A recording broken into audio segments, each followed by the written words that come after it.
जय विवेकानंद सूरये सच्चित् सुख स्वरूपाय स्वामिने तापहारिणे। পূজনীয় স্বামী অবজুজানন্দজির লেখা স্বামীজির পদপ্রান্তে গ্রন্থ থেকে পাঠ, পৃষ্ঠা সংখ্যা 107। স্বামী বিরজানন্দ। একদিন বিরজানন্দ স্বামীজির নিকট নির্জনে কিছুদিন একান্ত তপস্যা করিবার ইচ্ছা প্রকাশ করিলেন। স্বামীজি অনেক বুঝাইয়া বলিলেন, কঠোর তপস্যা করে শরীর নষ্ট করিসনি। দেখ না, আমরা কঠোর করে করে শরীর ভেঙে ফেলেছি, তাতে কি লাভ? আমাদের অভিজ্ঞতা থেকে তোরা শেখ। তাছাড়া কতক্ষণ আর ধ্যান করবি? 5 মিনিট, এমনকি 1 মিনিট যদি মন স্থির হয় তো যথেষ্ট। তার জন্যে সকাল সন্ধ্যায় নিয়মিত কিছুক্ষণ জপ ধ্যান করা দরকার। বাকি সময় শাস্ত্রপাঠ এবং লোকহিতকর কাজ নিয়ে থাকতে হয়। আমার শিষ্যেরা তপস্যার চেয়ে কাজের দিকে বেশি ঝোঁক দেবে, এই আমি চাই। দৃঢ় প্রত্যয় লইয়া বিরজানন্দ তথাপি উত্তর দিলেন, হাঁ, আপনি যা বলেছেন তা ঠিকই, তবুও চরিত্রবল ও আধ্যাত্মিক শক্তি অর্জনের জন্য তপস্যার একান্ত প্রয়োজন আছে। অন্যথায় নিষ্কাম কর্ম ঠিক ঠিক করা সম্ভবপর হয় না।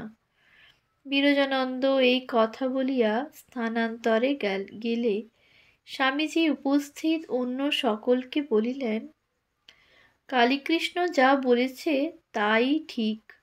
ওর হৃদয়টা আমি বুঝেছি। ধ্যান ধারণা এবং সন্ন্যাসীর মুক্ত জীবনের কি আর তুলনা আছে? এটাই যে সন্ন্যাস জীবনের প্রধান গৌরব, তা কি আমায় বলতে হবে রে? আমারও একসময় অমনি করে দিন কেটেছে। একমাত্র ভগবানের উপর নির্ভর সম্বল নিয়ে ভিক্ষে মেগে দেশে দেশে ঘুরে বেরিয়েছি। সেসব কি সুখের দিনই গেছে। যদি সর্বস্ব দিয়েও আবার সেই দিন ফিরে পাওয়া যেত, তাতেও রাজি আছি। যাহা হোক, বিরজানন্দ কিন্তু শেষ পর্যন্ত মায়াবতীতে থাকিয়া শ্রীগুরুর আকাঙ্ক্ষিত ধ্যান ও কর্মের সমন্বিত আদর্শকে অক্ষরে অক্ষরে পালন করিয়াছিলেন।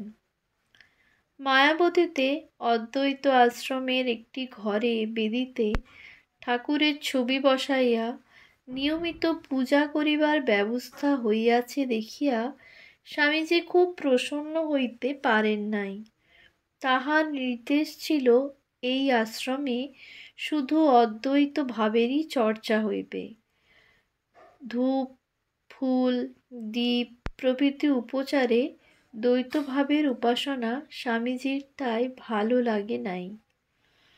বিমলানন্দ ও বিরজানন্দ ছিলেন অদ্বৈত আশ্রমে ঠাকুরের আসন বসাইবার প্রধান উদ্যোক্তা। স্বামীজি যদিও তৎক্ষণাৎ ঠাকুর ঘর তুলিবার নির্দেশ দিলেন না, তথাপি তাহার মনোগত ভাব বুঝিতে কাহারও দেরি হইল না। বিরজানন্দ খুবই লজ্জিত হইলেন। স্বামীজির অভিপ্রায় মতো ঠাকুর ঘর ইত্যাদি করিয়া আনুষ্ঠানিক পূজা অর্চার রীতি তখন হইতেই অদ্বৈত আশ্রমে বন্ধ করিয়া দেওয়া হয়। বর্তমান গ্রন্থে স্বামী বিমলানন্দ অধ্যায় দ্রষ্টব্য। মায়াবতীর ছোট হ্রদে শীতকালে বরফ জমিত। বিরজানন্দ ওই বরফ সংগ্রহ করিয়া একদিন আইসক্রিম তৈয়ারি করিয়া স্বামীজিকে খাওয়াইলেন। স্বামীজি খুব আনন্দ করিয়াছিলেন। মায়াবতীতে স্বামীজির জন্য রান্না বিরজানন্দই করিতেন। একদিন আহার দিতে বেশ বেলা হইয়া গিয়াছে। স্বামীজি বালকের ন্যায় অধীর হইয়া সেবককে বকিয়া সেবককে বকিতে গিয়া দেখেন বিরজানন্দ রান্নাঘরে ধোঁয়ায় আচ্ছন্ন হইয়া উনুনে ফুঁ দিতেছেন। তিনি নিঃশব্দে ফিরিয়া আসিলেন। পরে খাবার দেওয়া হইলে ছোট শিশুর মতো অভিমান করিয়া বলিলেন, চা নিয়ে যা, খাবো না। সেবক বিরজানন্দ স্বামীজির বালক স্বভাব ভালোই জানিতেন, কাজেই বিচলিত না হইয়া স্থির হইয়া দাঁড়াইয়া রহিলেন। স্বামীজির অভিমানও ক্রমে কোথায় চলিয়া গেল। ধীরে ধীরে খাইতে আরম্ভ করিলেন। হাসিয়া বলিলেন, এখন বুঝেছি কেন এত রেগে গিয়েছিলুম, বড্ড খিদে পেয়েছিল। স্বামীজির নামিবার দিন স্থির হইয়া গেল। প্রচণ্ড তুষারপাতের ফলে কুলি সংগ্রহ করা খুব কঠিন হইয়া পড়িয়াছিল। স্বামীজি তো অস্থির হইয়া উঠিয়াছিলেন। বিরজানন্দ একদিন হাসিয়া বলিলেন, যদি লোক নাই পাওয়া যায়, আমরাই আপনার ডান্ডি বয়ে নিয়ে যাব। স্বামীজি সহাস্যে উত্তর দিয়াছিলেন, তোরা বুঝি আমাকে খাদে ফেলে দিতে চাস? অবশেষে কুলি ইত্যাদি সংগ্রহ হইল। এবার অন্য পথে টনকপুর ও পিলিভিত হইয়া স্বামীজির নামিবার পথ স্থির হইল। সদানন্দকে ডাকিয়া স্বামীজি বলিলেন, দেখো, এবার বিধি ব্যবস্থার সব ভার কালীকৃষ্ণের ওপর। ওর মাথা ঠান্ডা এবং হইচই করে না। ও যা যা বলবে তাই আমাদের শুনতে হবে। যাত্রাপথে ডিউরি ডাকবাংলোতে বিরজানন্দ ভাত রান্না করিতে গিয়া মহা ফাঁপরে পড়িয়াছেন। হাঁড়ির তুলনায় চাল অনেক বেশি হইয়াছে। ফুটন্ত হাঁড়ি কিছুতেই সামলানো যাইতেছে না। চাল এখনো অর্ধসিদ্ধ। হঠাৎ স্বামীজি এক উপায় বলিয়া দিলেন, এক কাজ কর, হাঁড়িতে ঘি ঢেলে মুখ ঢেকে দে, সহজেই সেদ্ধ হয়ে যাবে, খেতেও বেশ লাগবে। স্বামীজির নির্দেশ অনুযায়ী ব্যবস্থা করায় বিরজানন্দ রক্ষা পাইলেন। সকলেই বেশ আনন্দ করিয়া খাইয়াছিলেন। পিলিভিতের কাছে আসিয়া স্বামীজি হঠাৎ ডান্ডি হইতে নামিয়া বিরজানন্দকে ডাকিয়া বলিলেন, আয়, তোকে ঘোড়ায় চড়া শিখিয়ে দিচ্ছি। প্রিয় শিষ্যকে বেশ কিছুদিন ধরিয়া ঘোড়ায় চড়িবার কৌশল ইত্যাদি সব শিখাইলেন। পরে বিরজানন্দকে একটি ঘোড়ায় চড়াইয়া নিজেও আরেকটি ঘোড়ায় চড়িয়া চাবুক মারিয়া ঘোড়া ছুটাইয়া দিলেন। বলিলেন, তুইও এইরকম কর। সেনাপতি আদেশ মাত্র সৈনিক বিরজানন্দের অশ্ব চকিতের মধ্যে দ্রুত ধাবমান হইল। এমনই ভাবে তিনি আমৃত্যু সেনাপতিকে অনুসরণ করিয়াছিলেন। তুইও এই রকম কর। সেনাপতির এই আদেশ মন্ত্র বুঝি বিরজানন্দের হৃদয়তন্ত্রীতে চিরদিনই অনুরণিত হইত। তাহার সমগ্র জীবনে ইহাই প্রমাণিত হইয়াছে। পিলিভিতেই স্বামীজি ট্রেন ধরিলেন। গুরু শিষ্যের মধ্যে স্থূল চক্ষে ইহাই শেষ মিলন। 1901 খ্রিস্টাব্দের এপ্রিলে বিরজানন্দ কেদারবদ্রী তীর্থ দর্শনে গিয়াছিলেন। গুরুভ্রাতা ব্রহ্মচারী জ্ঞান ছিলেন সঙ্গী। বদ্রীনাথের ভাবগম্ভীর পরিবেশে ধ্যানপ্রিয় বিরজানন্দের অন্তর্মুখিতা আরও বৃদ্ধি পাইয়াছিল। পরিব্রাজক সন্ন্যাসীর এই তীর্থ পরিক্রমায় সম্বল ছিল মাত্র 5টি টাকা। তীর্থাদি দর্শন করিয়া ফিরিবার পরে অদ্বৈত আশ্রমের সর্বাঙ্গীন রূপায়ণের কাজে তিনি একাগ্রভাবে মনোনিবেশ করিলেন। মায়াবতী হইতে প্রকাশিত প্রবুদ্ধ ভারত এর তথা স্বামীজির সংকলিত আদর্শ অনুযায়ী বেদান্তের বহুল প্রচারের জন্য বিরজানন্দ মাদার সেভিয়ার ও স্বরূপানন্দের সহিত পরিপূর্ণভাবে আত্মোৎসর্গ করিয়াছিলেন। 1901 খ্রিস্টাব্দের নভেম্বরে উত্তর ও পশ্চিম ভারতে প্রবুদ্ধ ভারত পত্রিকার প্রচারের জন্য তিনি বাহির হইলেন। সেই উপলক্ষে উত্তরপ্রদেশ, পাঞ্জাব, সিন্ধু, গুজরাট ও বোম্বাই প্রদেশের নানা জায়গায় নানা চরিত্রের লোকের সংস্পর্শে আসিয়া বিচিত্র অভিজ্ঞতা তিনি সঞ্চয় করিয়াছিলেন। শ্রীরামকৃষ্ণ বিবেকানন্দের ভাব কিভাবে ধীরে ধীরে শান্তিকামী মানুষকে যথার্থ কল্যাণের পথে অনুপ্রেরিত করিতেছে, তাহা প্রত্যক্ষ দেখিয়া তিনি আশায় উদ্দীপিত হইয়াছেন। আবার ভারতীয় সমাজের অতি নিকৃষ্ট দিকের সহিত তাহার যথেষ্ট পরিচয় হইয়াছে। শিক্ষিত ধনী সমাজের ও জঘন্য মূর্তি দেখিয়া তিনি বিস্মিত হইয়াছেন। একদিকে শ্রদ্ধা, প্রীতি, আতিথেয়তা, সরলতা, আবার কোথাও গালাগালি, অপমান, এমনকি জুতা মারিবার ভয়ও কেহ কেহ দেখাইয়াছিলেন। সমদর্শী বিরজানন্দ মান অপমান উভয়কেই সমান হজম করিয়াছেন। এই পরিভ্রমণকালে মথুরা, বৃন্দাবন, কনখল, হরিদ্বার তীর্থাদিও তিনি দর্শন করিয়াছিলেন। গুরুভ্রাতা কল্যাণানন্দের আপ্রাণ চেষ্টায় কনখল সেবাশ্রমও কিছুকাল পূর্বেই স্থাপিত হইয়াছে। এই সেবাশ্রমের জন্য বিরজানন্দ অর্থ ভিক্ষা করিয়াছিলেন। অতঃপর তিনি ঋষিকেশের ছাড়িতে কিছুকাল ধ্যান চিন্তায় কাটাইয়াছিলেন। ঋষিকেশের জমাট বাঁধা আধ্যাত্মিক আবহাওয়ায় বিরজানন্দের মনে পুনরায় গভীর তপস্যার আকর্ষণ বোধ হইয়াছিল। গুজরানওয়ালাতে অদ্বৈতবাদী সাধু স্বামী হংসরাজের সহিত বিরজানন্দের দেখা হইয়াছিল। তাহার নিকট স্বামীজির স্বাক্ষর সম্বলিত একটি কাগজের টুকরা দেখিয়া তিনি পরম আনন্দিত হইয়াছিলেন। কাগজটিতে ইংরাজি ও সংস্কৃত ভাষায় লেখা ছিল, আজ হইতে স্বামী স্বরূপানন্দ সরস্বতী স্বামী হংসরাজ নামে খ্যাত হইলেন। করাচিতে বুড়ো বাবা সচ্চিদানন্দ ও সুরেশ্বরানন্দের সহিত দেখা হইয়াছিল। তাহাদের সহিত পোরবন্দর হইয়া দ্বারকা দর্শন করিয়া আসিলেন। পরে জুনাগড় ও গিরনার হইয়া বিরজানন্দ আমেদাবাদে আসিলেন। করাচিতে বুড়ো বাবা সচ্চিদানন্দ ও সুরেশ্বরানন্দের সহিত দেখা হইয়াছিল। তাহাদের সহিত পোরবন্দর হইয়া দ্বারকা দর্শন করিয়া আসিলেন। পরে জুনাগড় ও গিরনার হইয়া বিরজানন্দ আমেদাবাদে আসিলেন। তাহার উচ্চ আধ্যাত্মিকতা ও উদার ব্যক্তিত্বের সংস্পর্শে আসিয়া উত্তর ও পশ্চিম ভারতের শত শত লোক উপকৃত হইয়াছিলেন।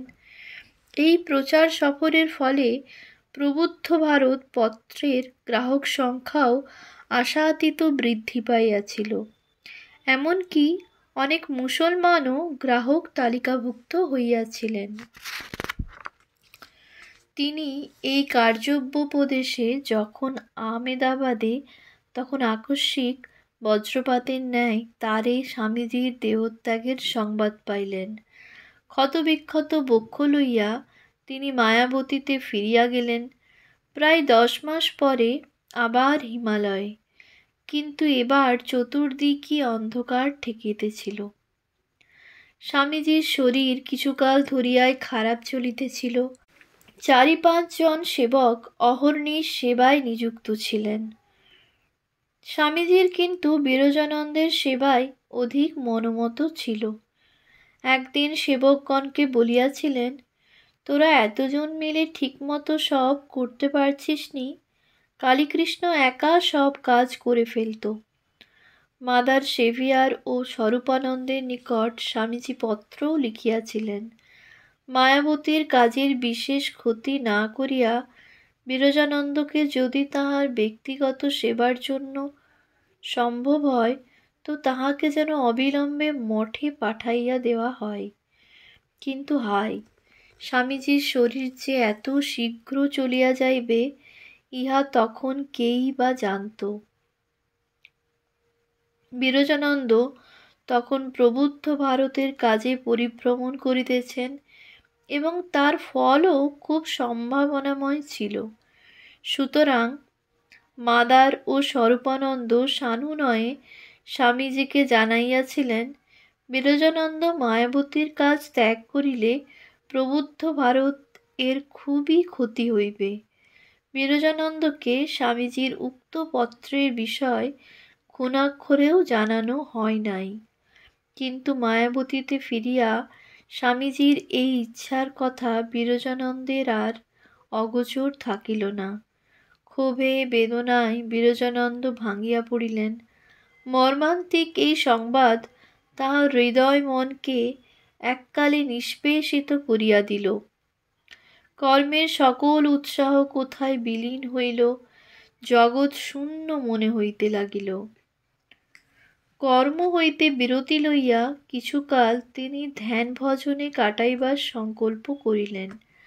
আশ্রমের কিছু দূরে জঙ্গলের মধ্যে একটি কুঠিয়ায় থাকিয়া একান্ত চিত্তে সাধনায় মগ্ন হইলেন। তখন প্রত্যহ 15-16 ঘণ্টা জপ ধ্যান করা তাহার অতি স্বাভাবিক অভ্যাস হইয়া দাঁড়াইয়াছিল। এই কালে তাহাকে সান্ত্বনা দিয়া বেলুড় মঠ হইতে স্বামী তুরীয়ানন্দজি এক পত্রে লিখিয়াছিলেন, 18 অক্টোবর 1902, স্বামীজির ভৌতিক শরীর গিয়াছে, কিন্তু তাহার মহাশক্তি জগতে জাজল্যমান, উত্তরোত্তর বর্ধিত হইয়া কার্য করিবে। তুমি তাহার আশীর্বাদ পাইয়াছ, তোমার কল্যাণ হইবেই। তাহার কার্যে সহকারী হইবার বাসনা করো। ইহা অপেক্ষা অধিকতর সদুদ্দেশ্য এ জীবনে আর কি হইতে পারে। সিদ্ধিতে সন্দিহান হইও না, স্থির বিশ্বাসে ভজন করো, তিনিই সকল সাহায্য করিবেন এবং কি কর্তব্য জানাইয়া দিবেন। একটানা 7-8 মাস মৌনব্রত অবলম্বন করিয়া অতিরিক্ত কঠোর ধ্যান ধারণার প্রতিক্রিয়াস্বরূপ তিনি কিছু কিছু শারীরিক অবসাদ বোধ করিতে লাগিলেন। এই কালে কুঠিয়ার বাহিরে কোথাও, এমনকি আশ্রমে পর্যন্ত আসিতেন না। দৃঢ় সংকল্প লইয়া মনকে আরও তীব্রতর করিয়া শারীরিক অন্তরায়কে উপেক্ষা করিয়া চলিবার চেষ্টা করিলেন। কিন্তু দৈহিক ক্লান্তি বৃদ্ধি পাইয়াই চলিল। এমনই ভাবে আরও কয়েক মাস কাটিল বটে, কিন্তু মস্তিষ্কের দুর্বলতা বড়ই পীড়িত করিয়া তুলিল।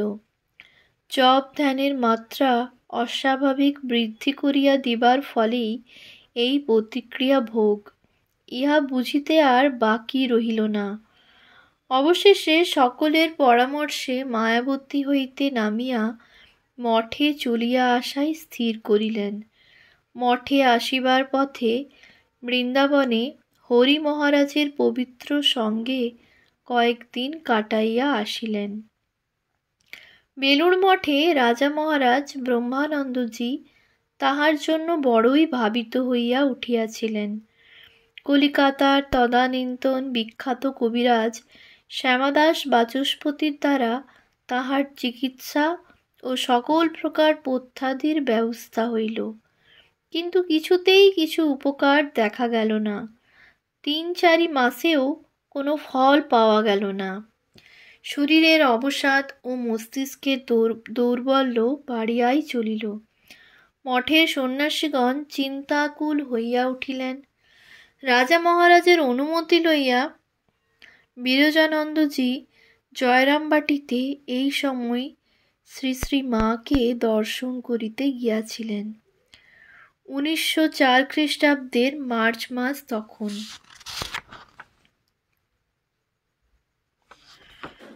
সন্তানের শীর্ণ দেহ দেখিয়া জননী ব্যথিত হইলেন, কিন্তু অন্তর্যামিনী ইহাও বুঝিলেন যে এ ব্যাধি দেহের নহে, কারণ উহার অন্যত্র।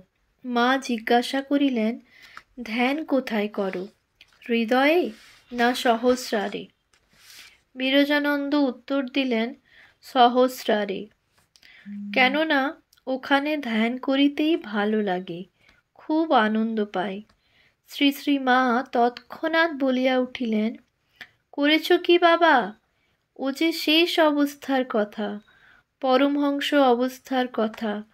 একেবারেই কি এত উঁচুতে মনকে রাখতে পারা যায়? প্রথমে একবার মনকে মস্তকে নিয়ে গিয়ে পরে হৃদয়ে নামিয়ে এনে সেখানে ইষ্টের ধ্যান করতে হয়। ভবরোগ বৈদ্যের বিধান অমোঘ। মাতৃনির্দেশে চলিয়া বিরজানন্দের দেহ মন ক্রমশ সুস্থ হইয়া উঠিতে থাকিল। পূর্ব স্বাস্থ্য ফিরিয়া পাইতে বিলম্ব হইল না। অতঃপর মঠে ফিরিয়া তিনি তদানীন্তন মঠাধীশ স্বামী ব্রহ্মানন্দজির ব্যক্তিগত সেবা এবং চিঠিপত্রাদি লিখিবার কার্যে কিছুকাল নিযুক্ত হইয়াছিলেন।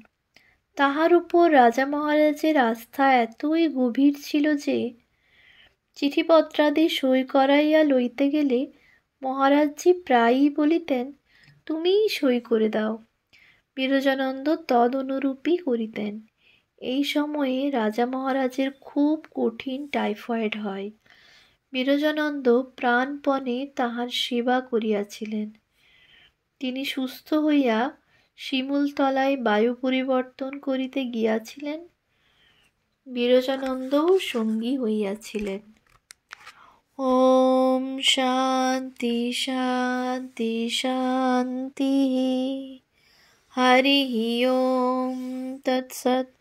শ্রীরামকৃষ্ণার্পণমস্তু।